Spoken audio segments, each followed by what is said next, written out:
Alors, Destiny, vous êtes là? Oui, je suis là. D'accord. Je demande si on peut y aller. OK, je pense qu'on peut démarrer. Les 2 minutes sont épuisées. D'accord. OK, merci. Alors, rebonjour à tout le monde. Je pense que tout le monde s'est présenté. Moi, je suis Joël Yedouassi.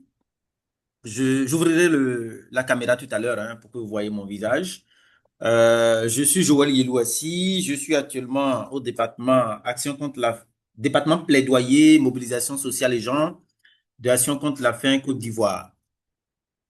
J'ai travaillé pour plusieurs organisations, notamment Action contre la faim, notamment l'IBCR. J'espère que tout le monde m'entend, hein. Notamment pour l'IBCR Éducation internationale, le PNUD, l'UNICEF. J'ai eu la chance également de faire une dizaine de pays, notamment le Togo, la Côte d'Ivoire, le Cameroun, le Mali, le Niger et la Tunisie. Voilà. Donc, globalement, voilà un peu mon parcours. J'aime beaucoup le plaidoyer humanitaire. J'aime beaucoup la mobilisation sociale. J'aime être très proche des communautés, de l'engagement des parties prenantes. J'aime beaucoup la communication institutionnelle. Et donc, depuis l'obtention de ma licence en 2011, je suis dedans. Et moi, j'ai eu la chance de commencer très tôt, à travailler très tôt dans le domaine de l'engagement, du changement de comportement social. J'ai été journaliste presse, j'ai été journaliste radio, où je travaillais déjà avec les Nations Unies sur des questions de santé, sur des questions de droits de l'homme. Voilà, dans mon pays de Bénin, je précise que je suis béninois, mais béninois résident en Côte d'Ivoire. Donc voilà un peu ce que je peux dire sur moi. Éventuellement, si vous avez besoin de plus d'informations, je pourrais vous donner après. Il y a également mon compte LinkedIn qui est là. Pour ceux qui nous rejoindront dans la formation que nous organisons sur le plaidoyer humanitaire à partir du mois de juin, on aura le temps d'interagir et de mieux se connaître. Alors, avant de commencer, je pense que je vous parlerai rapidement hein, en introduction. Je vous parlerai un peu de l'historique du plaidoyer. Comme je l'ai dit, j'espère que tout le monde m'entend. Si vous ne m'entendez pas, n'hésitez pas à m'arrêter. Euh, c'est vraiment libre, hein. Il n'y a pas de pression. Voilà, donc, je voudrais préciser que dans ce webinaire, il faut éviter de m'appeler monsieur, il faut éviter les titres. Donc, mon nom, c'est Joël. C'est quatre lettres et c'est vraiment libre.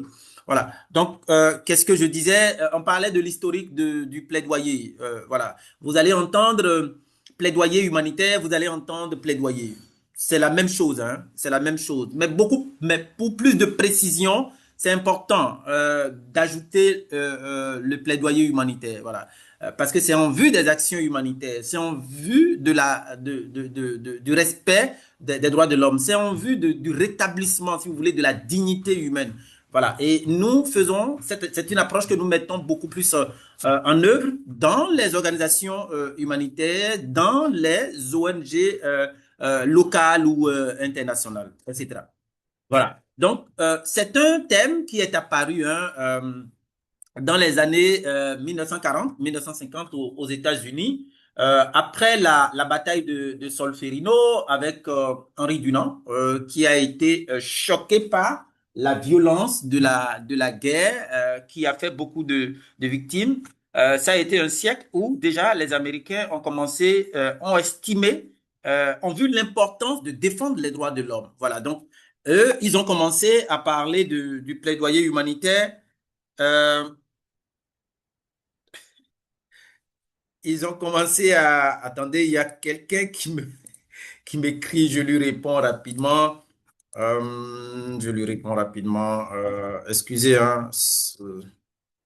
Euh, voilà. Donc, ils ont estimé, voilà, qu'il faut utiliser cette approche-là, le plaidoyer, pour commencer à défendre les droits de l'homme. Après, l'approche va s'internationaliser dans les années 60, années 80, toujours pour dénoncer des situations inacceptables par rapport aux droits de l'homme, par rapport à la dignité humaine. Il va être porté, enfin cette approche où le plaidoyer va être porté par les ONG sans frontiérisme, hein. Donc vous allez voir MSF, Action contre la faim, Handicap International, le CICR qui sont nés dans ces périodes-là, voilà, en vue de défendre les droits de l'homme, en vue de défendre la dignité humaine. Voilà. La dignité humaine est intrinsèquement liée à tout être humain. Voilà. Nous avons la dignité parce que nous sommes créés si vous voulez, à la ressemblance de Dieu. Voilà, l'homme vient de l'homme naît de l'homme n'est pas un animal, donc il faut nécessairement respecter sa dignité. Du fait que il provient d'un être humain. Et l'être humain, il est sacré, parce que c'est pas un être humain qui a créé un être humain. Voilà, un être humain a été créé par l'infini. Voilà, là je rentre un peu dans la philosophie, hein. Je reviens, je rentre un peu dans la philosophie, je reviens. Donc, on va avoir dans la période la naissance des ONG sans frontiérisme plutôt, pour défendre les droits de l'homme qui utilisent beaucoup plus le plaidoyer. Les raisons principales hein, de l'utilisation du plaidoyer, il y a la volonté d'augmenter l'impact des interventions humanitaires. Vous savez, nous faisons des actions humanitaires. Mais quand vous faites des actions humanitaires, vous allez voir que sur le terrain, les autorités ne sont pas au courant de tout, les autorités ne sont pas informées de tout. Voilà. Donc, il faille mener des actions, il faille mettre en place des approches pour les informer et leur demander de faire quelque chose pour que la situation de nos bénéficiaires ou la situation des populations évolue. Voilà. Donc, on est en train de mettre en place un projet de construction de latrines, je dis n'importe quoi, et que dans la zone, nous avons des problèmes d'eau. Voilà, donc il faut mettre en place des forages. Nous allons mettre en place des forages. Mais comment ces forages peuvent être entretenus par les populations? On peut demander l'aide de l'État dans ce sens. À ce que lorsque voilà le forage a de difficultés, que l'État prenne la relève, que l'État nous aide financièrement à construire le forage pour le bien des populations. Il y a également la nécessité de défendre les droits des populations vulnérables, ça je l'ai dit plus haut. Il y a l'adaptation au contexte externe plus complexe, politique, voilà. Vous savez, nous allons voir encore un peu plus tard dans les documents là. Le plaidoyer, vous savez, c'est une approche assez dynamique. C'est une approche assez dynamique. Actuellement, on est en train de mener un plaidoyer sur le certificat médical en Côte d'Ivoire. Et je disais il y a quelques mois, voilà, déjà on a eu les élections. Je disais, ben, est-ce que si ça chauffait en Côte d'Ivoire, comment ça va se passer? Dieu seul sait. C'était le premier risque éventuel qui pourrait arriver. Le deuxième risque qui pourrait arriver quand on va installer le nouveau gouvernement. Est-ce que notre ministre avec laquelle nous avons commencé le plaidoyer, on va pas la changer? Donc ça nous amènerait à ramener tout, à reprendre tout à zéro. Heureusement, Dieu merci, elle est là depuis hier. Je pense qu'on l'a confirmé à son poste. Donc, on va continuer notre plaidoyer. Et tout ça, ça nous amène à être très, très pragmatique, à être à analyser la situation à chaque étape du plaidoyer. Bon, je pense que nous allons passer à la, à la présentation PowerPoint. Euh, je ne sais pas, je passe à la... Paf, je passe comme ça. Bon, je voudrais m'assurer que... Est-ce que tout le monde voit mon... Tout le monde voit ma présentation? On voit l'écran, oui. Très bien. D'accord. Il y a un bébé qui est en train de pleurer. Alors, je ne peux plus faire de mouvement quand j'arrive ici. C'est ça qui fait que... Attends- Attendez, hein, je reprends le processus à zéro. Mhm. Le processus à zéro. Voilà. Alors, pour le Voilà. temps que le formateur Mhm. finisse avec la technique, je voudrais réinviter ceux qui viennent de nous rejoindre de se présenter dans le chat, nom, prénom et le pays duquel vous nous suivez. Et n'hésitez pas à partager le lien de connexion avec votre réseau afin d'élargir ces informations, ces questions sur le plaidoyer vers plusieurs personnes, que tout le monde soit informé et que tout le monde puisse mieux apprendre ou appréhender les questions du plaidoyer. Merci. Je laisse notre expert continuer sa communication. Monsieur Joël, nous D'accord. n'avons pas encore Ok. l'écran. Oui, je tente de ramener l'écran. Ah, d'accord. Je tente de ramener l'écran. En fait, quand je mets l'écran, je ne peux plus faire de mouvement. C'est ça qui me fatigue. Mais on va y aller comme Oh, ça. envoyez-moi la présentation et je fais le Ah, partage d'écran à d'accord. mon niveau. Oh oui, c'est une alternative. Voilà. Mm. C'est une alternative. Et je vous renvoie ça rapidement là.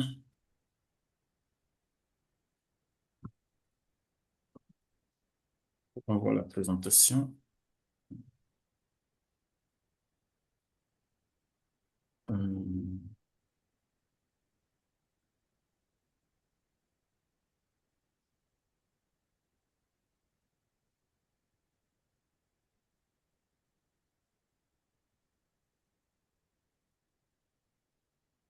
Alors, vous avez reçu? Je l'ai envoyé par WhatsApp. C'est bon, je l'ai reçu, je le D'accord. Donc, télécharge. voilà. Je vais mettre le diapo. Moi, chez moi ici, quand je mets l'écran, je n'arrive plus à faire des mouvements sur mon poste. Bon, c'est bon, je l'ai. Je fais le partage d'écran. Oui, tu peux y aller. Tu peux y aller. Tu peux y aller. Voilà. Donc, si tu peux lancer en version, voilà, c'est bon, ça marche. Merci. Donc, on peut y aller, hein. Tu peux dérouler là.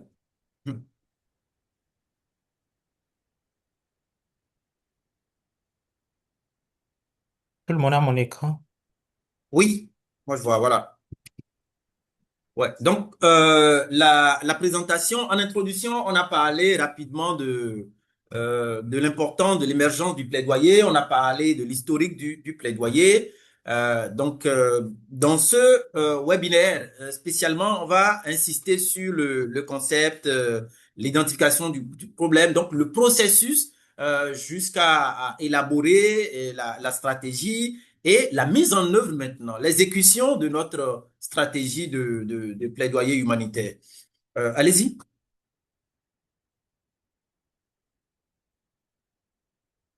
Non, je pense qu'on a passé cette étape. Attendez, est-ce que... Attendez. Allez-y. Non, je vous ai pas envoyé le bon diapo, hein, le bon fichier. Je vous ai pas envoyé le bon fichier. Allez-y, je vais voir quelque chose. Euh, alors, allez-y. Déroulez encore. Oui, c'est bon, c'est bon, c'est bon, c'est bon, c'est bon. Revenez en arrière. D'accord. Donc, je parlais des concepts. Le seul concept que nous avons ici, c'est le plaidoyer. Voilà. Et comme vous le lisez, c'est une approche qui est bien définie, dont les actions, les activités sont coordonnées, sont cohérentes en vue d'influencer les politiques publiques. Voilà, on influence les politiques publiques, on influence les actions des détenteurs de pouvoir afin d'obtenir des changements positifs et durables. Voilà. Le changement doit être positif, il doit être durable. Si ce n'est pas positif, ce n'est pas durable, ce n'est pas la peine. Il ne serait pas intéressant qu'on fasse un plaidoyer en 2019 et qu'en 2025, on revienne là-dessus. C'est pas bien. Donc, notre plaidoyer de 2019, en réalité, n'a pas réussi. Voilà. C'est un peu comme aujourd'hui le cas du plaidoyer sur le certificat médical en Côte d'Ivoire. Voyez-vous, c'est un plaidoyer qui a été porté par les grandes institutions de la place. Donc, comme le CNDH, ONU Femmes, tout ce monde-là, ils ont fait le plaidoyer sur la question, mais on n'a pas avancé, on n'a pas eu gain de cause. Donc, chaque fois, on reprend ce plaidoyer. Et dans les diapos, je peux revenir là-dessus, le plaidoyer n'a pas de date fixe d'atteindre des objectifs, d'atteindre de l'impact. Non, il n'y a pas de date fixe pour dire, ah, à telle date, nous allons atteindre l'objectif. Certes, dans notre élaboration, dans notre stratégie, nous allons mettre une date. Voilà, on envisage de parvenir à l'impact tant, mais ce n'est pas toujours évident. Ce n'est pas toujours évident parce que le contexte peut changer. Il y a beaucoup d'éléments, il y a beaucoup de paramètres qui rentrent en ligne de compte. Voilà. Donc, ça demande, comme je le disais tantôt, d'être courageux, d'être persévérant et d'être créatif. Voilà. D'être créatif, capable d'analyse à chaque étape du processus. Allons-y. Voilà. Donc, pour faire du plaidoyer, il faut nécessairement identifier un problème. Il faut identifier un problème. Quand on veut faire du plaidoyer, il faut identifier un problème. Et les problèmes, ça peut partir des idées, ça peut partir d'une idée. Ça peut partir d'une idée, ça peut partir également des retours du mécanisme de plainte. Ça peut partir des recherches que vous faites. Voilà, je m'explique. Vous êtes humanitaire, hein, vous êtes sur le terrain tout le temps avec les bénéficiaires et les bénéficiaires, vous-même, vous faites des constats. Vous faites des constats, par exemple, vous arrivez dans un village où au centre de santé du village, ils n'ont pas d'eau. Ils n'ont pas d'eau, donc il faut faire du plaidoyer auprès de la municipalité, de la région, ou bien auprès de la direction régionale, ou auprès de l'État, au niveau du ministère de la Santé ou du ministère des Affaires sociales, pour qu'on mette en place des infrastructures WASH. Voyez-vous? Là, vous-même, vous avez constaté où les populations, les bénéficiaires vous ont fait un retour. Voyez-vous? Euh, il y a également, je disais, le mécanisme de plainte. Par exemple, au niveau de Action contre la faim, nous avons des mécanismes de plainte. Donc, dans ces mécanismes de plainte, les populations se plaignent pour dire, ah, il y a telle chose qui s'est passée. En tout cas, on a leur plainte, on a leur retour des difficultés que les populations rencontrent sur le terrain. Donc, à partir de ces mécanismes de plainte, nous recevons le retour, nous analysons. Ah, est-ce que sur tel aspect ou sur tel autre aspect, est-ce qu'il ne faut pas mener un plaidoyer auprès de l'autorité compétente pour que la situation évolue pour le bien-être de ces populations? Voyez-vous? Alors, il y a également les recherches. Les recherches, donc vous lisez des rapports, vous lisez des documents de plaidoyer, donc des policy briefs, des notes d'alerte, ainsi de suite. Donc, vous lisez plein de choses, vous faites beaucoup de recherches et à partir de ça, vous pouvez également avoir une idée de plaidoyer et démarrer un plaidoyer. Donc, il faut nécessairement partir d'un élément qui est l'idée principale. Et voilà. Et à partir de là, qu'est-ce qu'on va faire? On va maintenant commencer à faire des recherches. Voilà. Je pense que vous pouvez avancer, hein. Je pense que vous... Voilà, il faut faire des recherches. Voilà, il faut faire des recherches parce que il faut pas, puisque vous avez eu l'idée, il faut pas commencer par, je ne sais pas, élaborer une stratégie en même temps. Non, il faut pas être pressé. Il faut vraiment pas être pressé. Si l'on veut vraiment que son plaidoyer marche, réussisse, il faut prendre le temps de documenter les choses. Voilà, c'est important. Voyez-vous? Donc, je reviens sur l'exemple de l'hôpital. Vous êtes, on vous dit, vous avez constaté vous-même, ou bien c'est les populations à travers le mécanisme de plainte qui vous ont fait un retour. Voilà, il n'y a pas des infrastructures WASH dans l'hôpital. Alors, on va documenter ça. On va échanger avec les différentes parties prenantes, peut-être le directeur de l'hôpital, la direction générale de la santé au niveau régional. En tout cas, on va échanger avec un certain nombre de personnes pour avoir leur retour. Voyez-vous, on va également lire des documents. Voilà, peut-être il y a des structures qui avaient déjà constaté la chose, qui avaient produit des documents ou bien qui avaient voulu initier des plaidoyers. Donc, on va faire assez de recherches afin d'avoir assez d'éléments. Voyez-vous, on va également écouter les bénéficiaires nécessairement. On va les écouter aussi pour avoir leur retour. Voilà, si on met les infrastructures WASH en place, comment ça va les servir, voilà, sans ces infrastructures-là, comment ça se passe, quelles sont leurs difficultés. Donc, on va avoir tous ces retours. Voilà, peut-être que cela nous conduira encore sur le terrain pour une mission exploratoire. On peut lancer même une étude, hein. On peut lancer même une étude. Et c'est ce que je recommande, hein, si vous voulez faire vraiment du plaidoyer, après avoir eu l'idée ou après avoir eu les éléments pour démarrer un plaidoyer, si vous avez de l'argent, si votre structure a de l'argent, c'est important de faire des études. Il faut faire une étude, il faut faire des enquêtes approfondies. Voyez-vous, pour avoir assez de retours, assez de retours. Ça vous permet de mettre en place une stratégie bien structurée. Voilà. Donc, si vous avez de l'argent, n'hésitez pas à faire des études. Là, voilà, je parlais des bénéficiaires. On va recueillir également leurs témoignages, les publications de rapports. On va lire les autres organisations aussi, ce qu'ils ont fait sur le terrain par rapport à cet hôpital ou bien par rapport à cette région-là. Il y a également les réseaux sociaux, hein. Quand je dis les réseaux sociaux, c'est pas les réseaux sociaux de n'importe qui, hein. Allez sur les réseaux sociaux aujourd'hui comment on dit, de Save the Children, de Action contre la faim, des agents des Nations Unies, où ils publient des choses potables, voilà. Ils publient des éléments potables. Il ne faut pas aller lire également de n'importe quoi pour dire, bon, on veut élaborer sa stratégie. Lisez des choses sérieuses, voilà. Lisez des choses crédibles, c'est important. Les autorités, ils font des conférences, ils font ils font des conférences, il y a le compte rendu du Conseil des ministres. Tous ces éléments vous permettront de documenter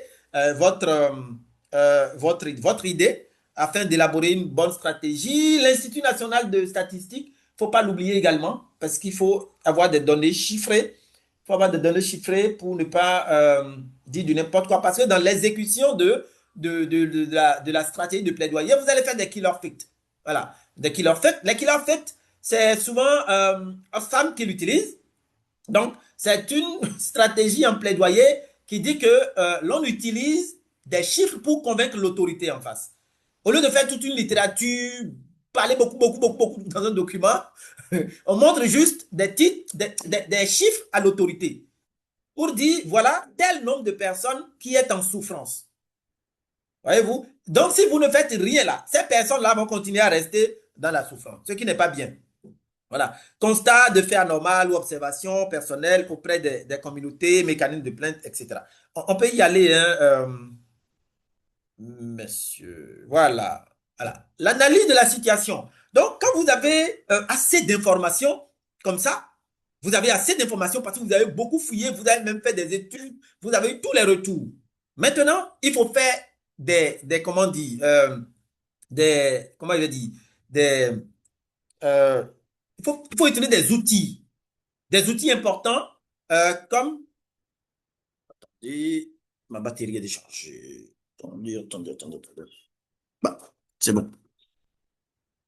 Voilà, donc il y a des outils importants hein, comme l'arbre à problème, comme Pestel, comme l'analyse SWOT que vous utilisez pour analyser toutes les données que vous avez eues à travers les études, à travers les enquêtes, les interviews. Voilà, donc vous structurez bien les éléments et ça vous permet de faire une analyse. Je pense que chacun a fait ici le cours de gestion de projet. Voilà, c'est à peu près la même chose ici, mais comme je le dis en plaidoyer, sur l'utilisation des outils, notamment là-bas problème, Pestel, SWOT. Je n'aime pas trop l'utilisation de là-bas problème. Hein. Comme je le dis quand je donne les cours au niveau des universités, je dis toujours aux étudiants, c'est les personnes bien concentrées qui utilisent là-bas problème parce qu'il ne faut pas se tromper également. Il faut pas se tromper. Avec l'outil Wilber, Pestel et SWOT, vous pouvez déjà vous en sortir. Dans tous les cas, une chose est sûre, durant tout le processus, vous devez aiguiser votre capacité d'analyse. Voilà, à chaque étape, il faut pouvoir analyser. Il ne suffit pas de faire une analyse au début et après, on ne fait plus d'analyse. Voilà, parce qu'il faut analyser le contexte politique, le contexte social, le contexte économique, le contexte environnemental. Donc, il y a beaucoup d'éléments selon le sujet en présence, selon la thématique sur laquelle l'on travaille. Il faut avoir la capacité d'analyser à chaque étape, à chaque étape. C'est important. Donc, pour ceux qui nous rejoindront dans le cours sur le plaidoyer lancé par Destiny, je pense que c'est des outils que nous allons utiliser, sur lesquels nous allons revenir. Définition, il faut définir des allez-y, oui. Il faut définir des objectifs. Hein? Il faut définir des objectifs. Et comme vous le dites en gestion de projet, c'est la même chose. Voilà. Il faut que les objectifs soient smart. Donc, des objectifs euh, intelligents. C'est important de définir des objectifs intelligents. Voilà. Donc, spécifiques, mesurables, atteignables, réalisables dans le temps. Voilà. Donc, il faut pouvoir faire cet exercice-là. Donc, ici, c'est la même démarche que la gestion de projet. Voilà. L'objectif, c'est d'avoir des éléments potables. Hein, c'est d'avoir des éléments bien indiqués afin de parvenir à l'impact recherché dans notre plaidoyer. Voilà, donc comme je le disais, le plaidoyer hein, repose sur la formulation d'objectifs SMART. C'est vraiment important, comme en gestion de projet. Donc, sensibiliser, j'ai donné quelques exemples, sensibiliser toutes les parties prenantes sur la nécessité d'adopter une loi organique sur la liberté d'association d'ici décembre 2009. Voyez-vous, amener le Parlement à adopter cette loi d'ici 2011. Voilà. Et aussi, il est important de préciser que en plaidoyer, nous avons des verbes bien spécifiques pour définir les objectifs. On n'utilise pas n'importe quel verbe. Vous allez voir souvent, c'est des verbes comme plaider auprès d'eux, amener, sensibiliser, ainsi de suite. Voilà. Donc, ici, c'est l'idée de SMART, c'est l'idée d'intelligent, d'objectif intelligent qui continue. On peut continuer. Allez-y. Voilà. Alors, donc, le tableau va se présenter un peu ainsi lorsque vous finissez de réaliser, d'écrire vos objectifs. C'est ça. Donc, il faut définir l'objectif général. Après l'objectif général, il faut définir les spécifiques. Il ne faut pas dépasser trois, hein. Comme on vous le dit en gestion de projet, ne dépassez pas trois. Soyez sûr avec peu d'objectifs d'atteindre les autorités recherchées et être sûr d'atteindre l'impact recherché dans votre plaidoyer. Technique pour fixer les objectifs en plaidoyer. Là aussi, il y a deux techniques. Hein. On peut fixer l'objectif sur une base objective ou on fixe l'objectif selon une référence. Bon, là, je voudrais vous donner la parole. Qui a compris ça? Là, je voudrais vous donner la parole. Qui peut nous aider à mieux comprendre ça? Euh, Qui veut essayer? Nous sommes 24, hein. Bon, il ne faut pas que moi seul je parle. Quelqu'un d'autre n'a qu'à prendre la parole. Est-ce que vous êtes là? Est-ce que vous pouvez reprendre la question, s'il vous plaît? Je disais que, il y a deux techniques pour formuler les honnêtes en plaidoyer. Lorsque vous êtes en train d'élaborer la stratégie, vous pouvez fixer l'objectif selon une référence. Comme vous pouvez fixer l'objectif sur une base objective. Donc, je dis qui a compris ça, qui peut nous expliquer ça. Il y a Monsieur Lamine qui a levé la main. Oui, Oui, Monsieur Lamine, allez-y. allez-y. Allez-y. Allô, bonjour à tous. Est-ce que vous m'entendez? Oui, on vous entend bien, allez-y. D'accord. À ma manière de comprendre, quand on parle de faire un plaidoyer euh, en, en fixant un objectif sur une base de référence, pour moi, je dirais que, par exemple, lorsqu'on veut réaliser, par exemple, une activité de plaidoyer par rapport, par exemple, à la scolarisation des enfants, on suppose qu'il y a des données au niveau national, par exemple, sur les questions de scolarisation des enfants. Pour moi, on peut partir sur cette base comme une référence à ma manière de comprendre. Maintenant, lorsqu'il s'agit d'une base de référence qu'on veut de manière objective, c'est qu'on s'est fixé d'un objectif. Là, c'est que c'est dans la même dynamique, en fait, quoi. Donc là, il suffit de venir, mais là, vous aurez comme base de référence peut-être zéro, rien. Mais comme vous avez un objectif, par exemple, de scolariser 100 enfants, donc là, la base, vous venez avec ça comme objectif, quoi. Donc, c'est ce que vous allez vous appuyer sur ça pour faire votre plaidoyer pour que à la fin, quand vous évaluez, vous vous rendez compte effectivement que l'objectif fixé, c'était 100 et effectivement, on a eu 100. Bon, à ma manière de comprendre, c'est comme ça que je comprends un peu. Je ne sais pas. Est-ce que vous pouvez applaudir pour lui? Merci, monsieur Lamine.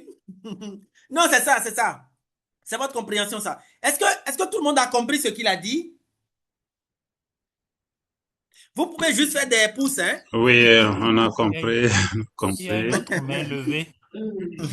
Ah, il y Monsieur a une autre main levée, hein? Amado. Ok, Oui, il y allez-y, a une monsieur autre main levée. ou madame. Oui, oui, pour moi, aller sur une base objective, c'est aller sur la base d'une évaluation qui nous est donné un fait, un fait réel, un fait social défavorable sur laquelle on se base pour améliorer la situation.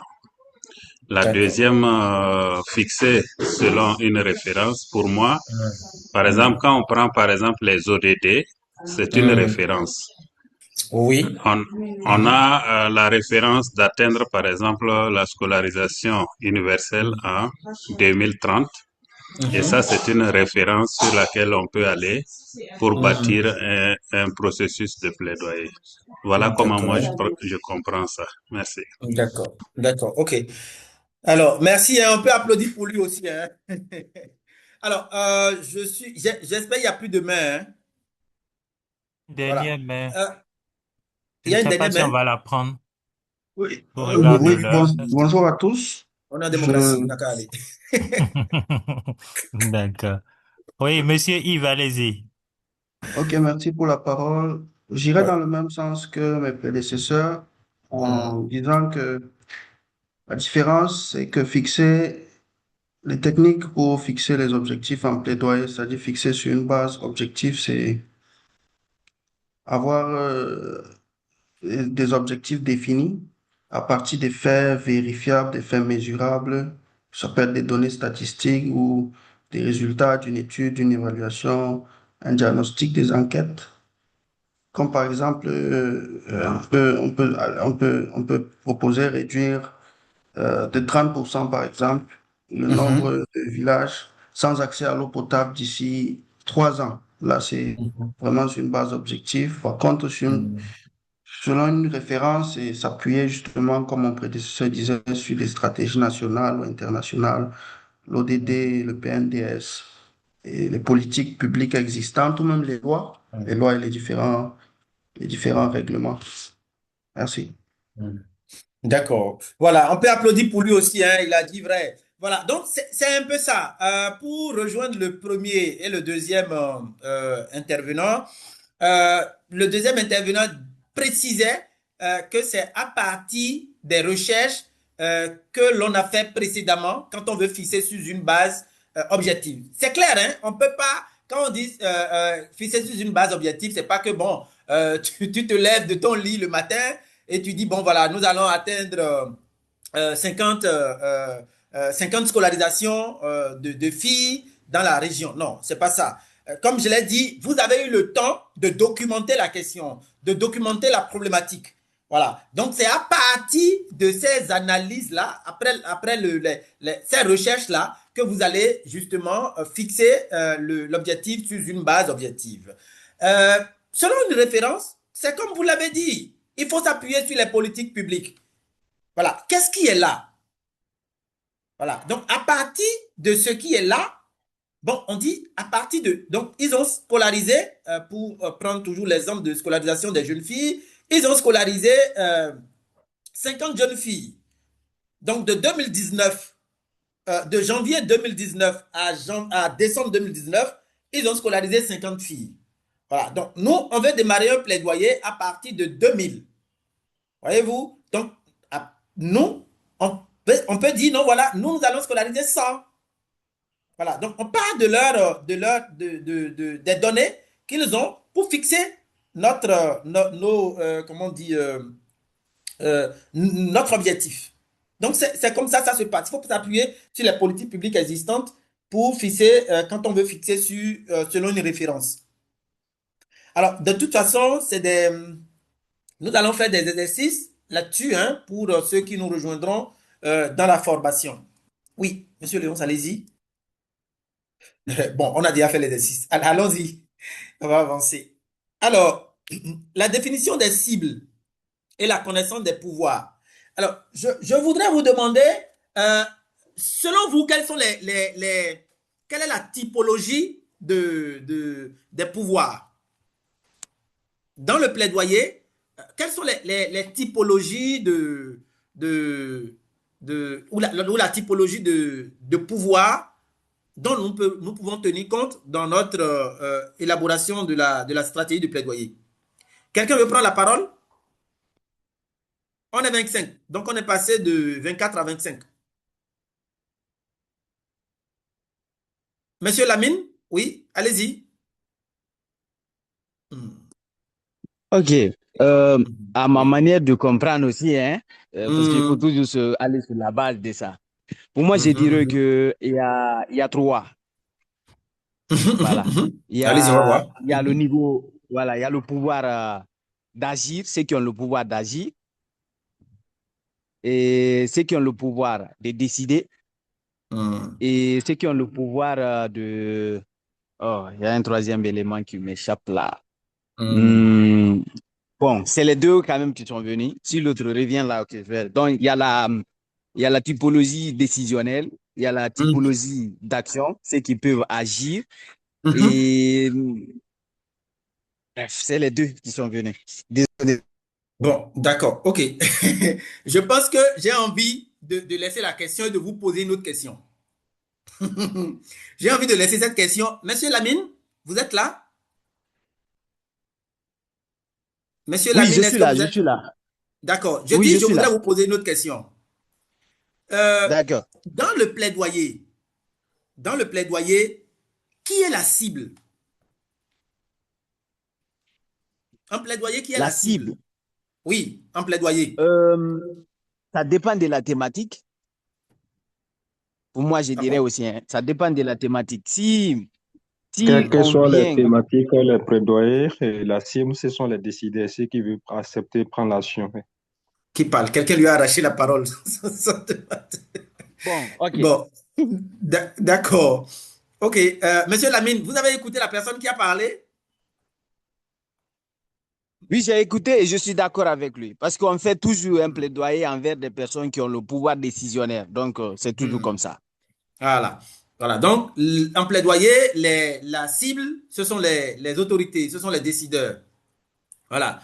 Contrairement en communication, où voilà, ce sont les populations vers lesquelles nous adressons notre message pour les inciter à mener telle ou telle action.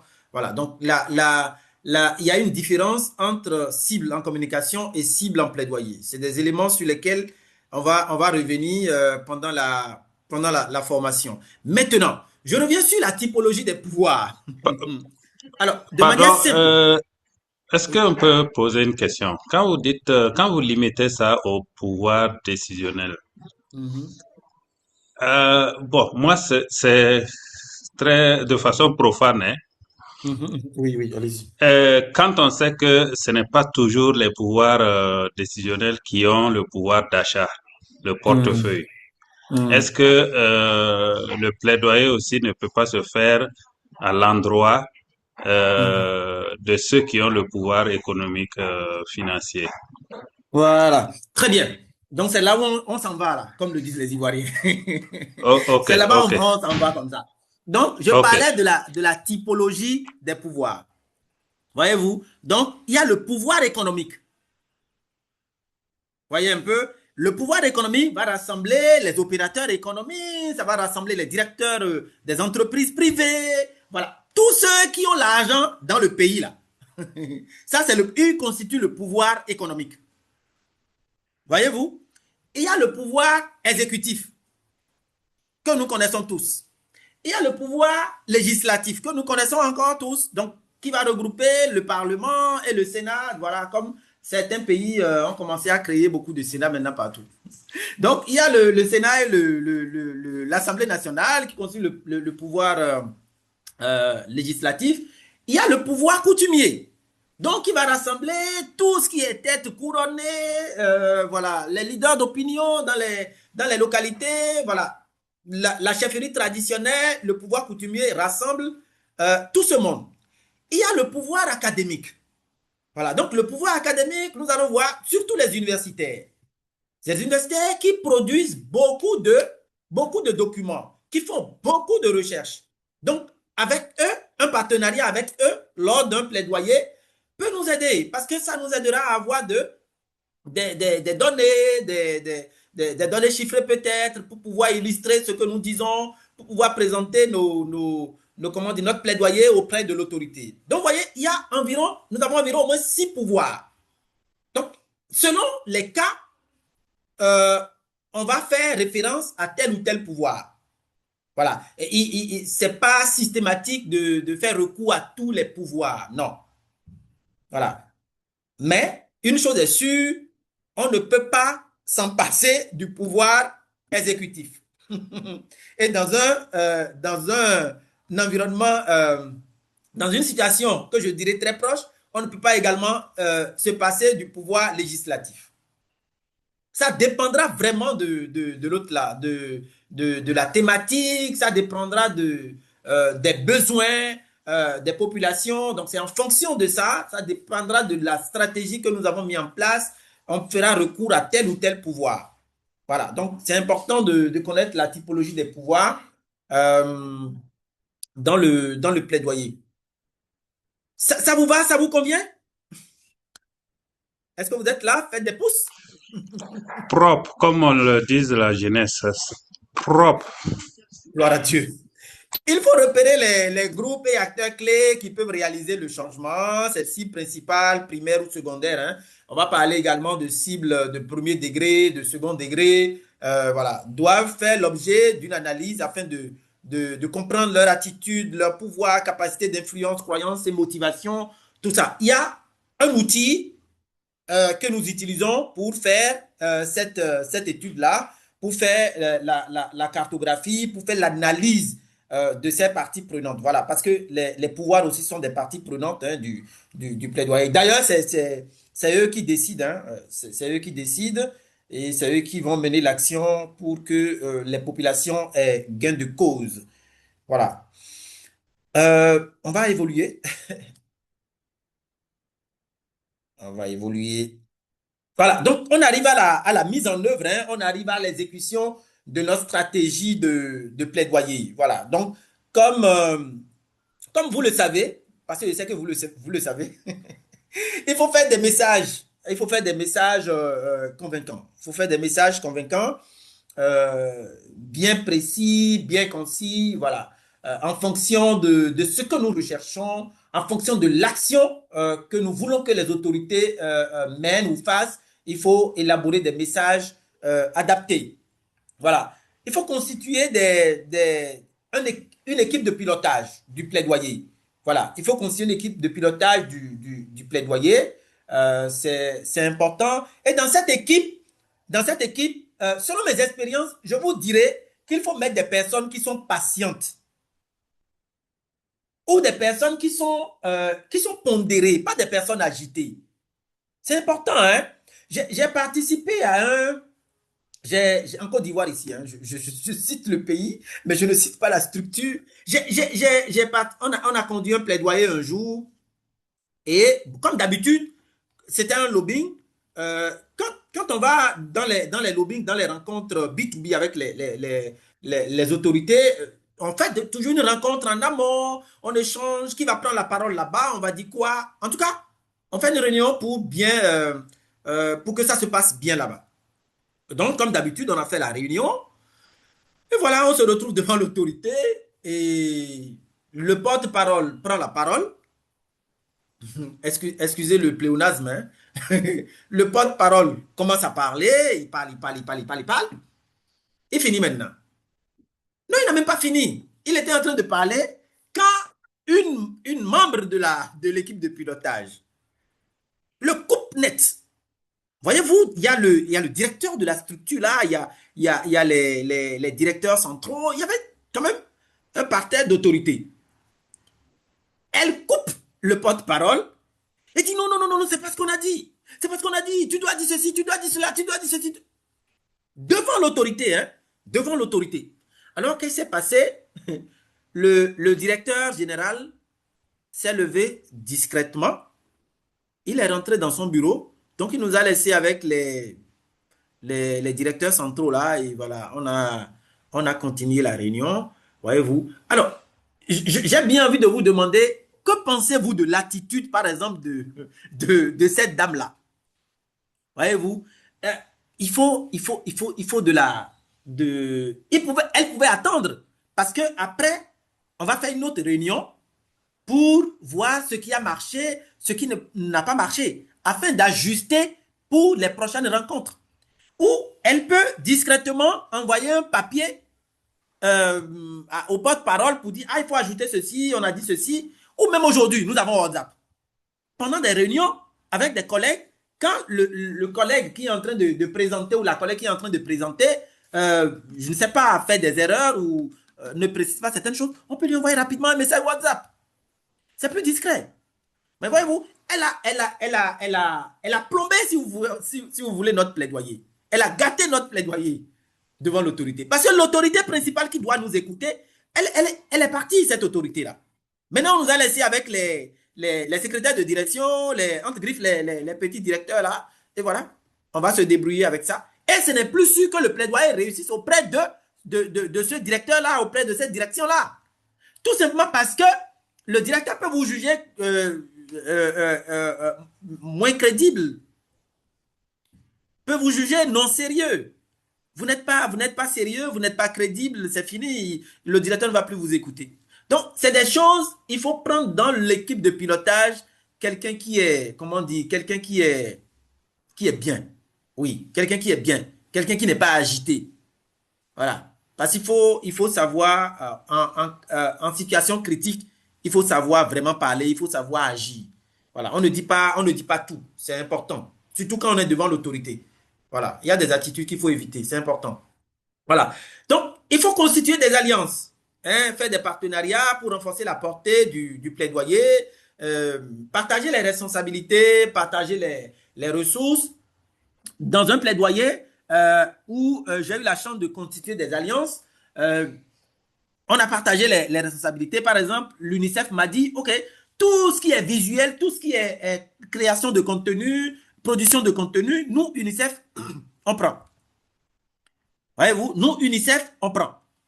Voilà.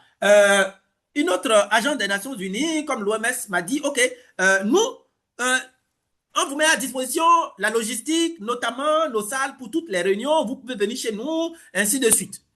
Voyez-vous? Donc, ce n'est pas forcément de l'argent. Chacun donne ce qu'il peut. Une autre structure peut dire, bon, OK, pour les déplacements, moi, j'assure.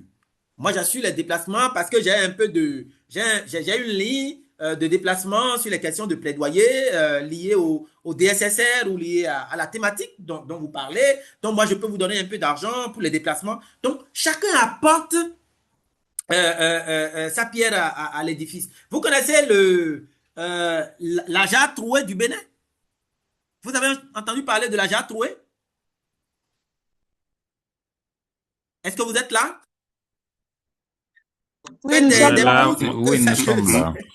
Oui. Moi, je n'ai jamais entendu parler. D'accord. Il faut taper dans Google la jarre trouée.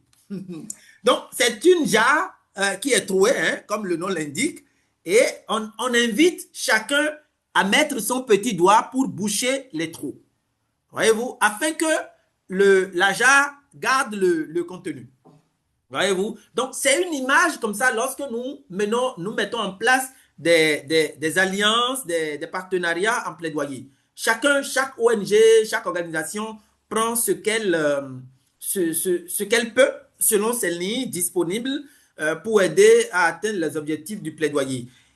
Et dans les alliances, si vous êtes en train de former des alliances en plaidoyer, assurez-vous que le top management est impliqué. Ne faites pas des alliances avec les techniciens. Ne faites pas des alliances avec les techniciens. Je donne un exemple très simple. Quand vous arrivez, vous êtes en train de travailler sur la question de nutrition et vous voulez faire une alliance avec Action contre la faim Côte d'Ivoire. Ne venez pas faire l'alliance avec moi, Joël Yelouassi, qui est au département plaidoyer, qui gère le département plaidoyer. Non.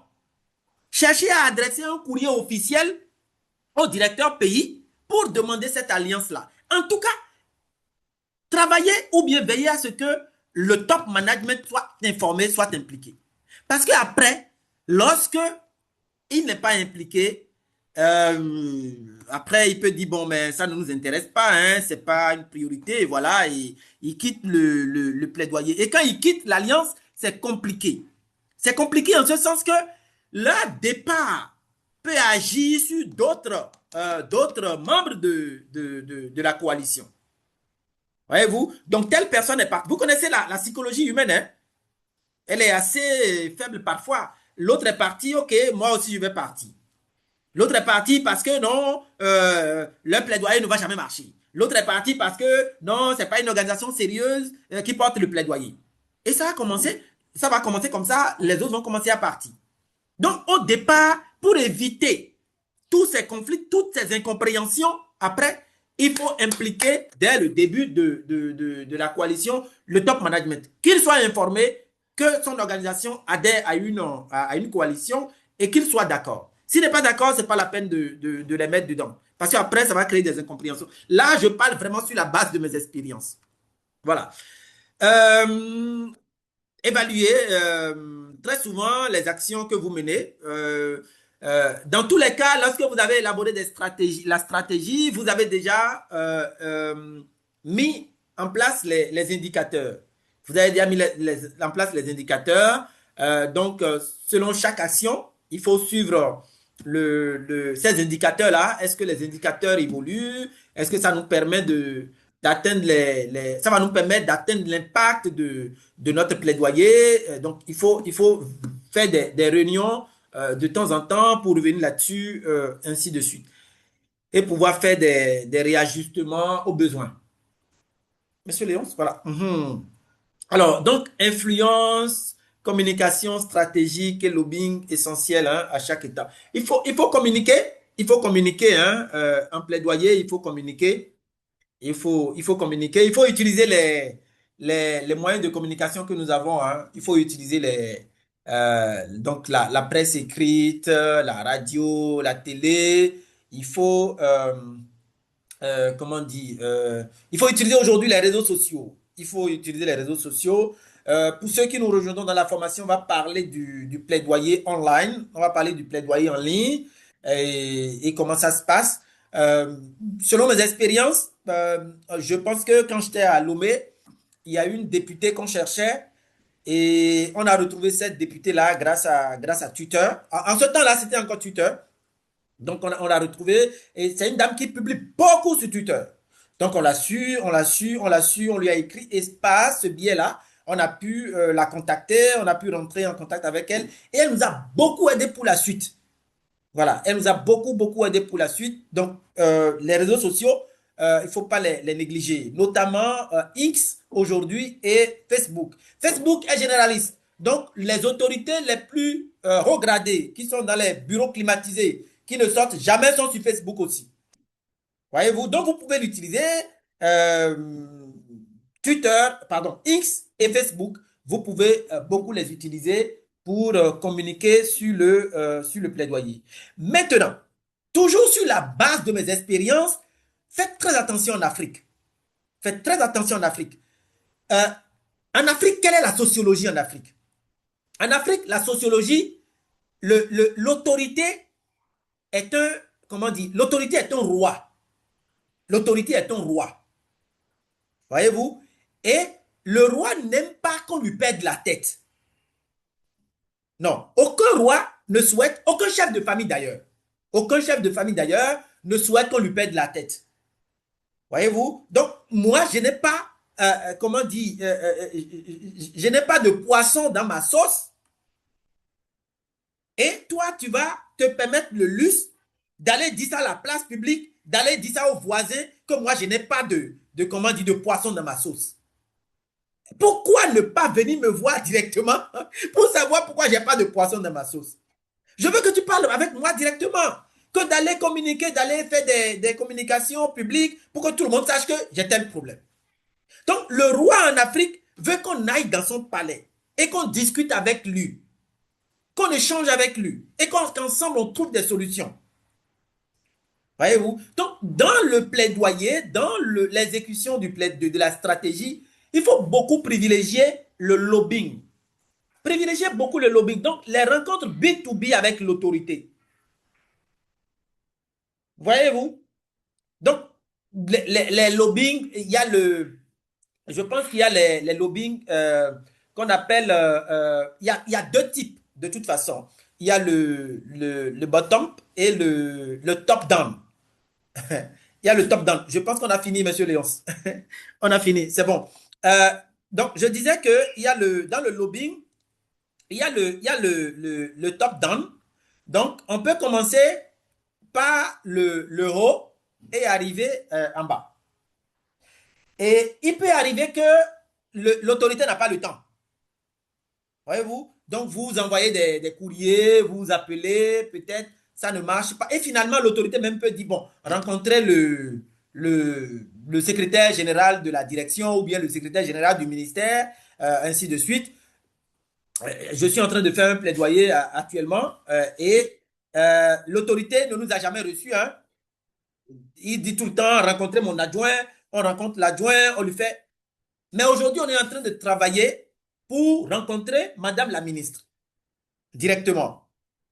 Voyez-vous? Donc, il faut vraiment privilégier les lobbying en Afrique.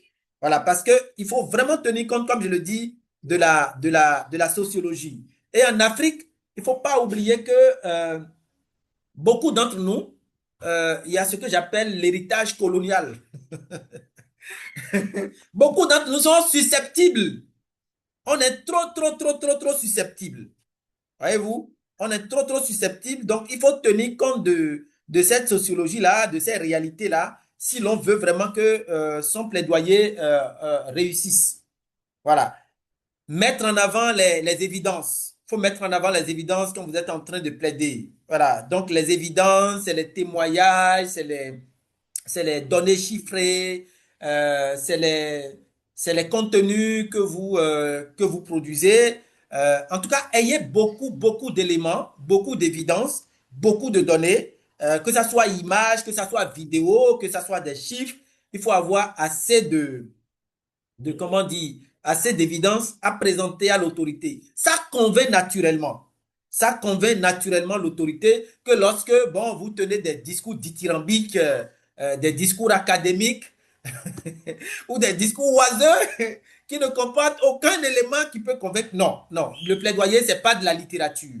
Voilà, c'est pas de la littérature, c'est vraiment une démonstration. Voilà, c'est vraiment une démonstration. Il faut vraiment démontrer à l'autorité ce qui se passe sur le terrain et pourquoi elle doit faire quelque chose. Voilà, il faut être pragmatique, je disais tantôt, parce que le plaidoyer est dynamique. Le plaidoyer est dynamique. Le plaidoyer est dynamique. Elle ne se limite pas, il ne se limite pas plutôt à une action précise et c'est fini. Selon les contextes, ça peut changer, la stratégie peut changer. Voilà, donc tenez-vous bien, hein. Vous pouvez élaborer une stratégie de plaidoyer en amont, mais dans l'exécution, vous êtes obligé d'ajuster, de changer les stratégies en fonction de la situation dans le pays. Alors, je pense que j'ai beaucoup parlé. Vous aussi, vous allez parler maintenant. Donc, moi, j'ai fini. On va prendre les questions, les contributions. Euh, Monsieur Jean-Jonas Tossa, bonjour. Je pense que j'ai vu Jean-Jonas. Je ne sais pas s'il est parti. Monsieur Jean-Jonas, bonjour. Ah, je pense qu'il est parti. Il est parti. Il est parti. D'accord, ok. Euh, Vous avez la... Oui, Monsieur Léon, vous voulez prendre la parole? Ok, merci beaucoup, Monsieur Joël, pour cette belle présentation. Je pense qu'on a abordé une bonne partie des différents éléments de ce webinaire. Il reste deux ou trois parties. Mais avant d'aborder la seconde partie, on va recueillir les questions. Je ne sais pas s'il y a des gens dans la salle qui ont des questions, des points d'incompréhension. Je voudrais vous inviter à lever la main afin qu'on puisse vous repérer et vous donner la parole.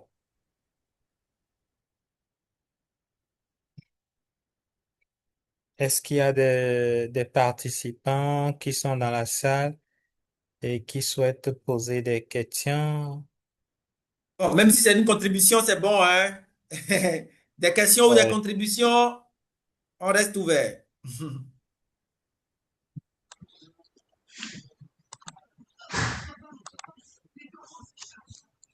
Alors, on a Monsieur Amado. Donc, en attendant que d'autres personnes ne souhaitent prendre la parole, nous allons laisser, nous allons laisser la parole à Monsieur Amado. Oui, monsieur, j'espère que je prononce OK. bien le nom.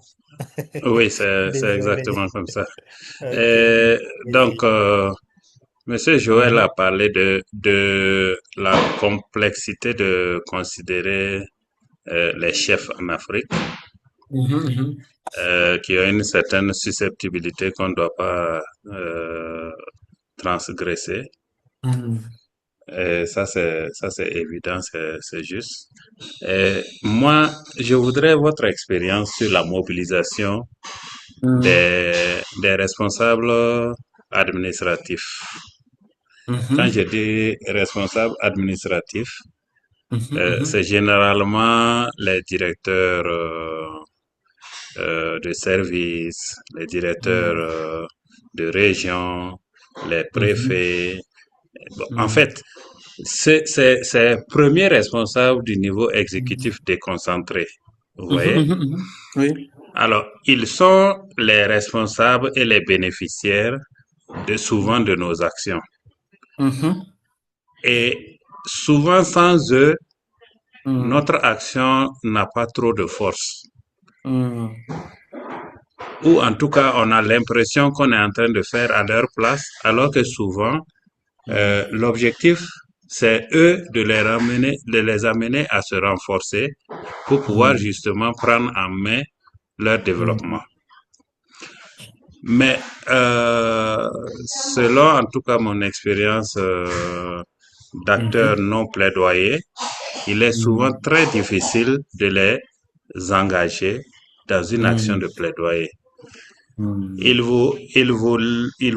Pratiquement, il vous laisse devancer et vous les tirez en vain, vous les mettez en avant, ils reculent. Oui, oui. Je voudrais vraiment, dans ce panel-là, demander l'expérience de tout un chacun, ce qui, moi, me permettrait peut-être de savoir comment tenir ces acteurs-là dans un processus de plaidoyer. Et la deuxième question, Monsieur Amado, pour la deuxième oui, question, je voudrais vous inviter à être succinct. ok. Pour la deuxième question, ok. Oui. Et tout de suite, Monsieur Joël dit qu'il est journaliste de formation. Mais est-ce que vous pensez que quelqu'un qui n'est pas journaliste de formation, quel est le processus pour se reconvertir et aller vers le plaidoyer? Merci. Merci, Monsieur Amado. Je pense on va recueillir toutes les questions, hein. Monsieur Joël, qu'en pensez-vous? On peut procéder ainsi. Bon, là, là, il faut que je note. Bon, ok, vas-y. Sinon, je veux répondre Ou bien, directement. ce qu'on fait, tu réponds à cette question, aux deux questions de Voilà, Monsieur Amado. Maintenant, voilà, pour le voilà. reste, nous allons prendre avant de revenir Hmm, sur toutes les questions. d'accord, ok. Je vais commencer par la dernière question, hein. Non, je ne suis pas journaliste de formation, hein. Peut-être que on ne s'est pas compris. Je ne suis pas journaliste de formation. Je suis communicant de formation. Ah, ok, Alors, je ok. vous explique mon parcours académique. J'ai fait une licence en communication à l'UCAO. Voilà. Et après, j'ai eu une bourse qui m'a permis de faire un master 1 et 2 en droit de l'homme et action humanitaire. Voyez-vous? Et quand j'ai eu ma bourse et je commençais les études de droit de l'homme, le professeur de droit de l'homme, qui est un ancien représentant spécial des Nations Unies au Rwanda, le professeur Denis Seyi, qui est ivoirien, euh, m'a demandé quelle formation tu as fait en amont. Donc je lui dis, ah, j'ai fait la communication. Et le professeur me dit, ah, toi, tu dois te spécialiser en plaidoyer humanitaire. Voyez-vous? Donc, c'est pratiquement à partir de là que moi, j'ai même commencé à entendre parler du plaidoyer humanitaire. Et le professeur, très généreux qu'il est, très généreux qu'il est, il a commencé à me donner beaucoup de documents sur la thématique de plaidoyer. Voyez-vous? Donc, je lisais, on échangeait, voilà, il me donnait des conseils, il m'orientait doucement, doucement. Voilà. Parce qu'il disait, euh, tu prendras la communication pour pouvoir défendre les droits de l'homme que tu es en train d'étudier en Master 1 et 2. Voyez-vous? Donc, c'est comme ça, moi, je suis devenu, comment on dit, spécialiste plaidoyer. Sinon, au début, voilà, j'occupais des postes de communication dans les organisations. Bref, donc c'est un peu ça. Alors, pour revenir sur la première question liée à la mobilisation des autorités, bon, normalement, en ce qui concerne le plaidoyer horizontal, donc le plaidoyer horizontal, c'est le plaidoyer local. Normalement, la mobilisation des autorités est facile, hein, normalement. Mais ça dépend des contextes. Ça dépend vraiment des contextes. Voilà. Parce que dans les localités, il est plus facile d'aller attendre un préfet et de le voir. Voyez-vous? Ce qui n'est pas euh, aisé au niveau du plaidoyer vertical. Moi, je ne peux pas me lever aujourd'hui pour aller voir le directeur général de la santé comme je veux ou monsieur le ministre Demba de la santé comme je veux. C'est pas possible. Voyez-vous, on va me demander d'envoyer des courriers, je vais envoyer des courriers, ils ne vont pas répondre, peut-être que je vais me déplacer là-bas, et finalement on va me dire non, bon, on rencontre le DGS adjoint, et voilà, vous allez discuter, il va me rendre compte. C'est difficile au niveau vertical. Mais au niveau horizontal, normalement, ça doit être plus facile. Et si ce n'est pas facile, vous envoyez des courriers, hein, envoyez des courriers. Si vous connaissez des personnes liées à cette autorité-là, n'hésitez pas à contacter ces personnes pour vous demander de vous aider. Voilà, donc on va parler des cibles de deuxième degré. Voilà.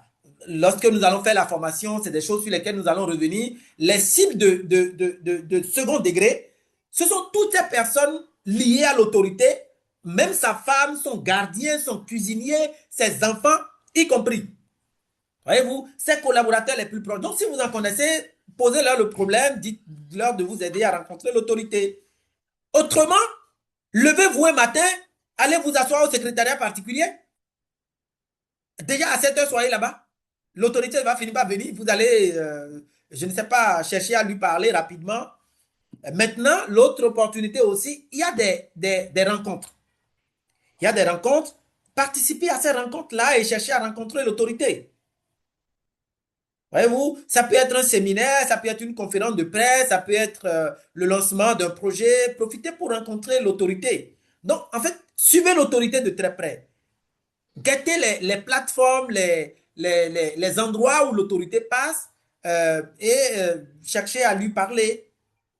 Je comprends hein, ce que vous dites, c'est pas facile, mais ça demande vraiment de tact. Voilà, ça demande de tact. Par exemple, en Côte d'Ivoire, ils ont une plateforme euh, où les directeurs d'entreprise, oui, les directeurs d'entreprise se rencontrent pour fêter, pour faire un cocktail. Et ça se fait chaque mois. Voyez-vous? Donc, par exemple, si vous avez besoin de rencontre, vous avez besoin du pouvoir économique, c'est un cocktail ouvert à tout le monde. Bien que ce soit pour les directeurs d'entreprise, c'est un cocktail ouvert à tout le monde. Je pense qu'on demande une participation de 15 000 francs à l'autre là. Donc, si vous cherchez à rencontrer le pouvoir économique, profitez de cette rencontre-là. Allez à cette rencontre. Vous allez voir le directeur que vous voulez. Voyez-vous? Je ne sais pas si j'ai essayé je vous ai satisfait. On pourra toujours échanger hein, au-delà d'ici. Destiné Ok, Academy reste ouvert. c'est bien noté. C'est bien noté. Ok, merci. On va prendre les deux mains restantes. Alors, Monsieur Le Nouveau, je ne sais pas, le nom n'est pas affiché, hein, je vois juste Le Nouveau. Vraiment, c'est Simon. C'est Simon. Ah, d'accord. Monsieur Simon, vous avez la parole. Vous avez au Mais plus 30 secondes, hein? d'accord, d'accord. Merci beaucoup de m'avoir accordé la parole. Et je remercie Monsieur Joël.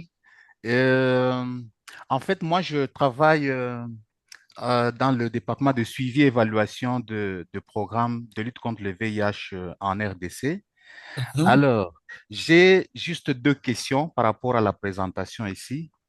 La mhm, première question, c'est comment l'on peut transformer concrètement les analyses des données mhm, ou la mhm, revue des données en messages de plaidoyer capables d'influencer les décisions des autorités sanitaires.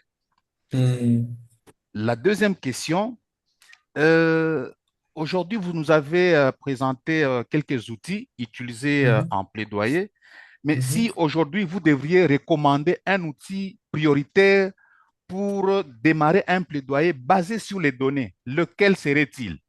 Merci beaucoup. D'accord. OK. Merci, Monsieur Simon. Je pense qu'on va donner la parole. La prochaine personne, c'est Monsieur Cyprien, si je ne me trompe pas, hein. Allez-y. Bon, alors, je pense que Oui, bon après-midi, chers tous. Je crois que vous me Merci. recevez. Oui, 5 sur 5. Ok, d'ailleurs, je tiens à saluer Monsieur Joël pour, en tout cas, les différents éléments abordés courant cette séance. C'est très pertinent pour moi et ça m'édifie davantage. Je vais aller directement sur ma question, c'est concernant la stratégie top-down et bottom. Lorsque je prends les deux stratégies, est-ce qu'il y a Mhm, ces stratégies ont des insuffisances et est-ce qu'ils ont des insuffisances d'abord? S'ils ont des insuffisances et si oui, est-ce mhm. qu'il y a des stratégies pour pouvoir amortir un peu ces insuffisances, histoire d'accepter un peu l'acceptabilité quand même des décisions ou à prendre à la base au cas où on n'est par exemple dans une stratégie de top-down, par exemple? Mhm. Voilà, c'est un peu, c'était ma seule et unique question et merci. Ok, D'accord. merci, cher Cyprien. Avant de retourner la parole à Monsieur Joël pour répondre aux différentes questions, je voudrais souligner que ce webinaire est dans le cadre de notre formation certifiante, stratégie d'influence, construire et piloter un plaidoyer à fort impact. C'est une formation 100% à distance, ce qui veut dire peu importe le pays dans lequel vous êtes, il est possible de nous suivre de votre pays. Alors, l'autre chose aussi, c'est des cours qui se déroulent en soirée ou en journée dans les week-ends, ce qui veut dire que cela ne vous oblige pas à abandonner votre poste professionnel ou vos occupations professionnelles. Vous avez la possibilité de juguler les deux. Donc, vous allez au boulot dans la journée et le soir, vous vous connectez pour 2 heures à 3 heures au plus pour suivre le cours. Et c'est au plus de 2 séances par semaine. Alors, la formation va démarrer en juin. Les inscriptions sont en cours et les places sont vraiment limitées. Il ne reste que quelques places. N'hésitez pas à vous inscrire pour réserver vos places. Les inscriptions ont été lancées depuis novembre et prendront fin le 30 avril. À l'issue de la formation, vous bénéficiez d'un certificat de capacité qui est accrédité par l'un de nos partenaires, un partenaire international, l'Agence internationale américaine pour la qualité de l'enseignement supérieur et tertiaire, qui a non seulement validé le process de formation, le programme de formation, mais aussi qui accrédite le certificat. Ce qui fait que ceux qui nous suivent sur les réseaux sociaux, vous verrez que sur tous nos certificats, vous avez le sceau de cette organisation internationale-là, parce que tous nos programmes de formation sont validés, le process de formation, d'évaluation, de certification est validé et votre certificat est de reconnaissance internationale. Donc, c'est une formation sur 7 semaines et vous aurez la chance de mieux découvrir le plaidoyer, de comment élaborer une stratégie de A à Z et les différents outils qui seront utilisés. Donc voilà, j'ai laissé le lien de notre plateforme et de la formation dans le chat. Pour ceux qui voudraient avoir plus de détails, cliquez sur le lien. Vous aurez toutes les informations en ce qui concerne le contenu de la formation, les compétences que vous aurez à développer, le matériel que vous recevrez à la fin de cette formation. En tout cas, toutes les informations y figurent. J'ai laissé aussi nos coordonnées.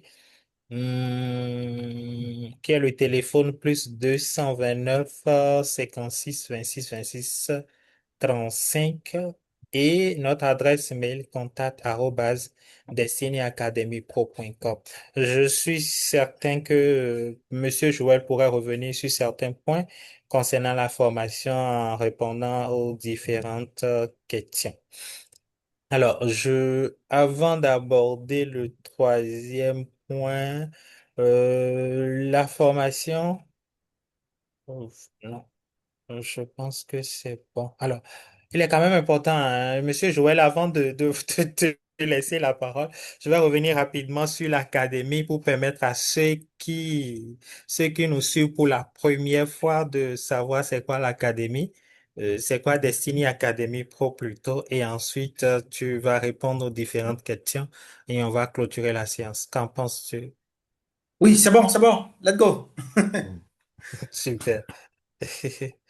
Donc, rapidement, c'est quelques slides, 3 slides seulement. Et je pense qu'on pourrait passer. Voilà.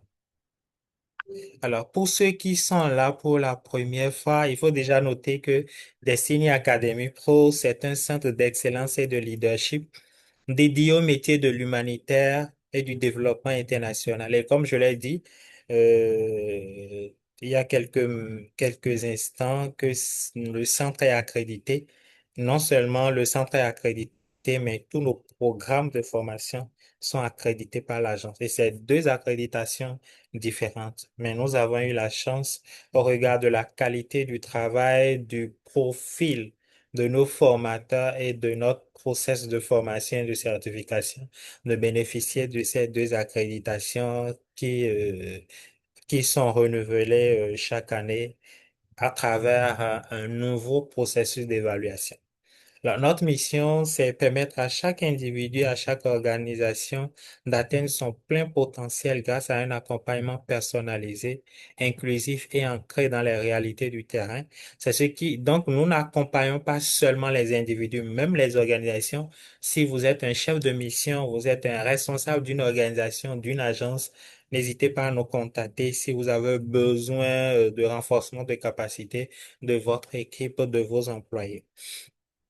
Ancrés dans les réalités du terrain, nos formateurs sont que des experts, des professionnels avec minimum 10 années d'expérience dans le monde humanitaire ou du développement et qui partagent avec vous rien que les réalités du terrain, rien que le quotidien en lien avec le métier pour lequel vous vous formez pour éviter que ça soit encore une théorie, mais que vous soyez vraiment outillé et qu'à la fin d'une formation, que vous ayez les compétences, les rudiments nécessaires pour appliquer et apporter le changement dans vos activités et dans votre organisation. Notre vision est fondée sur l'excellence, l'innovation, l'inclusion et l'impact afin de répondre durablement aux défis actuels et futurs du développement, de même que de l'humanitaire. Nous intervenons à travers quatre axes le premier, c'est la formation professionnelle certifiante où nous développons des programmes de formation de pointe reconnus et adaptés aux besoins du marché, tels que la formation en plaidoyer que nous venons de présenter, qui permet d'acquérir de nouvelles compétences et de renforcer l'expertise. L'appui au développement de carrière, nous accompagnons non seulement nos alumni, mais notre communauté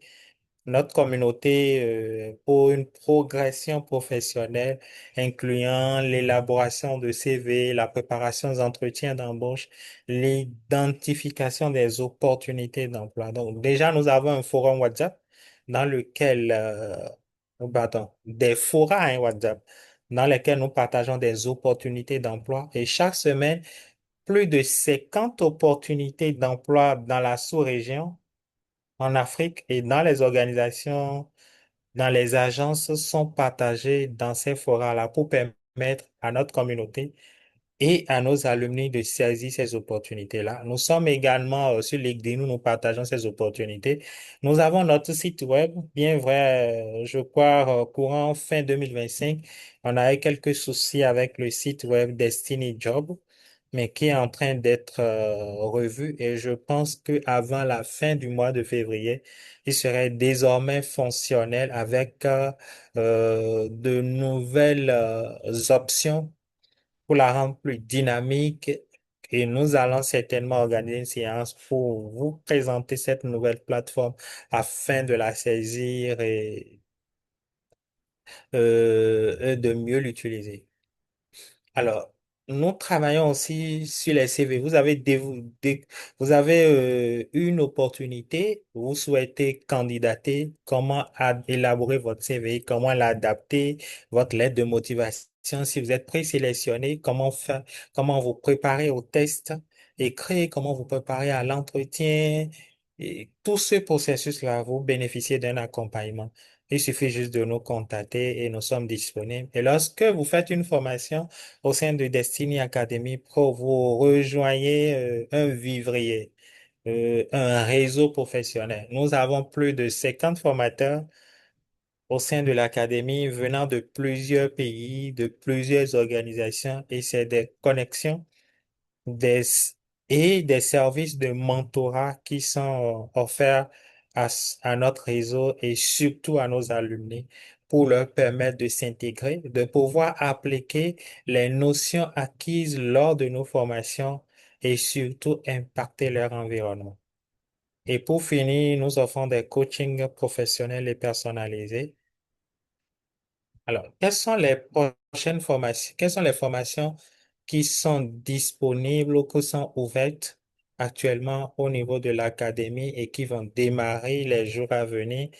Nous avons la formation en management de projets humanitaires, la formation piloter des projets de développement international, la formation en suivi, évaluation, redevabilité et apprentissage, le management de projets de santé publique, le management de projet WASH et la communication sur les risques et l'engagement communautaire. Donc ça, les inscriptions sont ouvertes jusqu'au 31 janvier et ces formations vont démarrer le 9 février pour finir en avril.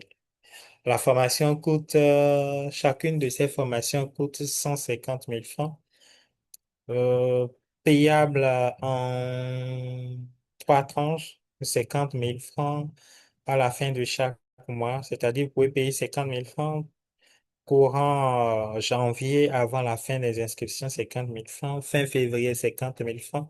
Fin mars, 50 000 francs et pouvoir vous préparer pour l'évaluation de certification prévue pour avril. Alors, si vous souhaitez payer en intégralité, vous avez une réduction de 10%. Et ça, le paiement intégral d'ici le 30 janvier vous donne droit à une réduction de 10%, comme je viens de souligner, ce qui fait un paiement de 135 000 francs. Est-ce que j'ai oublié? Je pense qu'on a une présentation plus approfondie sur cette formation demain de 17 heures à 18 heures, si je ne me trompe pas. Donc, n'hésitez pas à rejoindre ce webinaire où nous aurons à vous présenter le contenu de cette formation, qui sont les formateurs, comment ces formations vont se dérouler, ainsi de suite. Donc, si vous êtes intéressé, rejoignez-nous demain. Je ne sais pas où est-ce que vous avez eu l'information de ce webinaire. Si c'est dans nos forums, nous allons partager le lien d'inscription. Tout compte fait, il est publié depuis le début de cette semaine. Si vous n'êtes pas encore inscrit, inscrivez-vous pour recevoir le mail d'ici ce soir ou demain matin.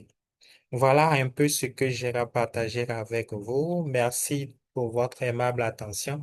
Je laisse Monsieur Joël répondre aux différentes questions et qu'on puisse clôturer cette séance. Merci. Alors, monsieur le directeur, je pense que vous allez me Oui. poser deux autres questions, hein. J'ai gardé une seule question en tête parce que je suis en train de chercher mon stylo dans mon sac là. Je n'en trouve pas. Alors, la question, la première question était de savoir comment transformer les données en des messages pour les autorités. Euh, je pense que lorsque vous avez les données, il y a plusieurs possibilités, hein. Lors des rencontres, des lobbying, vous pouvez ressortir les chiffres lorsque lorsque vous rencontrez monsieur le directeur, enfin, l'autorité. Voyez-vous, quand vous partez à la rencontre, il y a ce qu'on appelle la note technique que vous élaborez, soit que vous envoyez avant la rencontre, soit au début de la rencontre, vous remettez à l'autorité qui suit avec vous le déroulé de votre plaidoyer. Il ne faut pas partir à un lobbying, il ne faut pas partir à une rencontre sans la note technique. Voyez-vous, si vous rejoignez la formation, on va travailler sur l'élaboration de nos techniques pour les rencontres, pour les lobbying. Voilà, parce que la note technique doit comporter, non seulement ça donne le déroulé de la rencontre avec l'autorité, mais ça doit comporter des éléments importants. Il faut partir du contexte, il faut partir des conséquences, des causes, il faut donner les données, les évidences que vous avez, il faut les signaler déjà dans le document. Parce que après la rencontre, l'autorité va garder une copie de la note technique qui peut l'aider ou bien qu'elle va déposer sur son bureau et même si elle l'oublie, en voyant la note technique, elle peut revenir là-dessus. C'est un peu comme une carte de visite, comme nous l'enseignons en communication. Donc, il faut avoir toujours une note technique. Donc, les messages, vous pouvez les mettre dans la note technique. Vous pouvez les utiliser, vous pouvez les transmettre lors des lobbying. Également, vous pouvez réaliser des fact sheets. Voyez-vous, vous réalisez les fact sheets. Donc, les fact sheets en plaidoyer, donc c'est des documents de recherche où vous faites des recherches approfondies et vous mettez les données en évidence. Les évidences, vous mettez, je veux, excusez le pléonasme, vous mettez les évidences en exergue dans le fact sheet. Je pourrais vous montrer un exemple de fact sheet. Vous pouvez également produire un document. Je vous parlais tout à l'heure de killer fact. Voyez-vous, vous pouvez utiliser des killer facts. Hein? Vous pouvez utiliser des killer facts. Attendez, attendez. Vous pouvez utiliser des killer facts. Hein? Vous pouvez utiliser des killer facts en mettant en exergue donc vous voyez mon écran? Non, pas encore. Non, pas encore. Oui, maintenant, oui. Vous voyez mon Maintenant, écran? ça s'affiche. Oui, oui. Voilà. Ça, c'est un exemple de killer fact. Voyez-vous? Vous pouvez faire un visuel comme ça et publier sur les réseaux sociaux. Voyez-vous? Vous pouvez également l'imprimer, mettre dans une enveloppe bien fermée, déposer au secrétariat particulier de l'autorité. À lui remettre. Voyez-vous? Là, ça évite les littératures. Beaucoup de parler là. Ça évite tout ça. Vous allez directement sur les chiffres et vous montrez l'impact de la situation sur les populations à l'autorité. Et si elle ne fait rien, voilà ce qui va arriver comment dire, à la population. Voyez-vous? Donc, comment dire, les évidences, vous pouvez les mettre dans le message à travers les documents, à travers les rencontres. Je pense qu'il posait une autre question que je n'ai pas retenue. Monsieur Léonce? Monsieur Léonce? Oui, je suis là. Est-ce que vous avez retenu sa question? La deuxième question de la question de monsieur Cyprien, c'est bien ça? Oui, c'est ça. Je pense qu'il parlait des deux stratégies présentées. Il voudrait savoir quels sont les avantages et les insuffisances de chacune de Non, ça, ces c'est la stratégies. dernière personne. Ça, c'est la dernière personne. D'accord, mais je vais commencer par là et peut-être on va ramener l'autre pour poser sa deuxième question. Euh, oui, entre les deux stratégies, top-down, bottom, euh, quand on commence par le bas, donc le top-down, les conséquences ou les faiblesses, c'est que les personnes que vous rencontrez peuvent ne pas porter l'information plus haut, hein, peuvent ne pas porter l'information plus haut. Dans tous les cas, il est vraiment souhaité. Il est vraiment souhaité de commencer directement par le haut. Ce qui n'est pas facile. Ce qui n'est pas facile parce que nos autorités, aussi bizarres que cela puisse paraître, n'ont jamais le temps. Surtout au niveau vertical. Hein. Surtout au niveau vertical. Si c'est un plaidoyer vertical, rencontre avec les ministres, rencontre avec les directeurs généraux, c'est difficile. C'est vraiment difficile. C'est vraiment difficile. Mais quand vous commencez par le haut, le principal ou la principale conséquence, c'est que vous commencez par le bas. La principale difficulté, c'est que l'information peut ne pas parvenir à l'autorité. Voilà. Voyez-vous? Ou bien on peut lui faire le compte rendu et voilà, il dit, bon, voilà, je vais lire après et après, il ne lit plus rien. Voyez-vous? Mais quand vous commencez par le bas, quand vous commencez par le haut, autant pour moi, c'est plus bénéfique. Vous le rencontrez directement, il vous écoute et vous lui remettez le document. Mais il peut arriver que vous utilisez les deux, comment dire, les deux approches. Là, donc, vous commencez par le haut et après, vous avez l'opportunité de rencontrer l'autorité. Vous commencez par le bas plutôt et après, vous avez l'autorité de rencontrer, vous avez l'occasion de rencontrer l'autorité et vous parlez directement avec elle. Par exemple, le plaidoyer que je suis en train de piloter actuellement, on n'a jamais eu la chance de rencontrer les autorités au plus haut niveau. On a toujours rencontré les adjoints. Mais récemment, en décembre, on a eu la chance de rencontrer le directeur de cabinet. Voyez-vous? On a rencontré le directeur de cabinet, on lui a parlé, voilà, ainsi de suite. Et rassurez-vous, il n'est pas au courant de ce que nous avons fait depuis le départ. Heureusement que nous sommes revenus sur tout ce qui a été fait, toutes les rencontres que nous avions eues, nous lui avons parlé de ça. Et actuellement, on est en train de préparer une rencontre avec Madame la ministre même. Alors, je pense on va ramener le... Merci beaucoup. Oui, Monsieur Simon, c'est bien ça, hein? Monsieur Oui, Simon, est-ce c'est qu'il est ça. possible de nous rappeler la question? Ah, je viens de l'écrire dans le chat, hein. Ah, d'accord. Je- Ah, c'est écrit dans le chat. Attends, je m'en vais dans le chat. Je vois. Ma deuxième question était de savoir quel est l'outil qui pouvait nous recommander pour démarrer un plaidoyer basé sur les données. Bon, mais je pense que il faut utiliser plusieurs outils pour avoir non seulement plusieurs données, mais des données de qualité, hein. Déjà, le mécanisme de plainte, si vous avez la possibilité de mettre en place un mécanisme de plainte dans votre organisation, il faut le faire. Il faut le faire. Nous utilisons également le Power BI pour les analyses. Nous utilisons Power BI pour les analyses. Donc, si vous faites du plaidoyer, cherchez à maîtriser un peu le Power BI, ce qui n'est pas facile, hein. Et il y a des, je vais recommander, il y a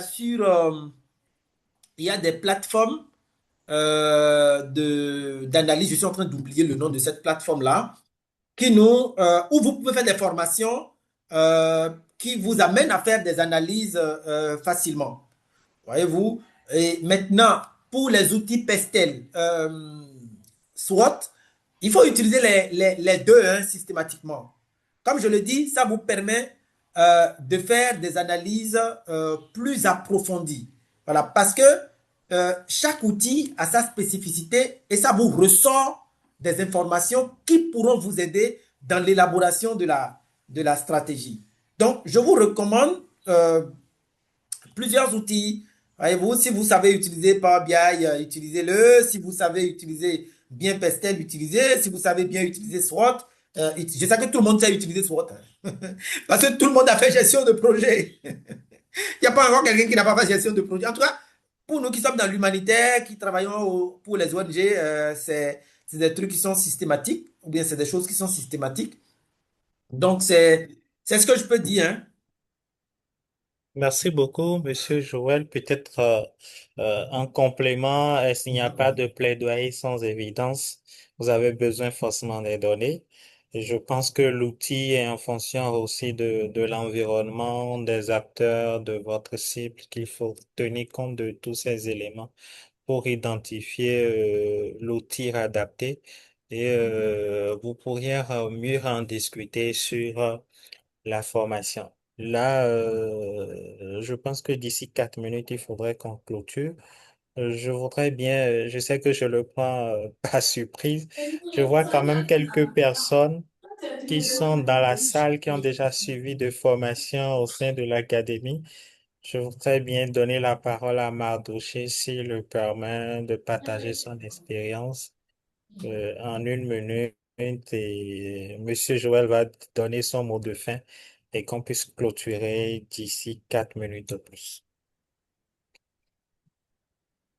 Monsieur Yves Madoché, c'est possible? Ah, bonjour à tous, merci encore pour la parole que vous me donnez. Euh, que dire? Je dirais que simplement que j'ai suivi une première formation sur l'utilisation de Coco Toolbox. C'est vrai que je me présente, peut-être j'ai un profil de suivi-évaluation. Je suis expert suivi-évaluation dans un projet de développement au Cameroun, financé par la Banque mondiale. Et cette formation sur Kobo Toolbox m'a aidé à bien structurer déjà les connaissances pratiques que j'avais sur l'outil. J'avais une utilisation juste pratique, mais là, j'ai appris avec le formulaire SQL à être plus rapide, euh, à générer plus facilement mes questionnaires, à les modifier plus facilement. Et je crois que c'est une formation qui m'a été très bénéfique.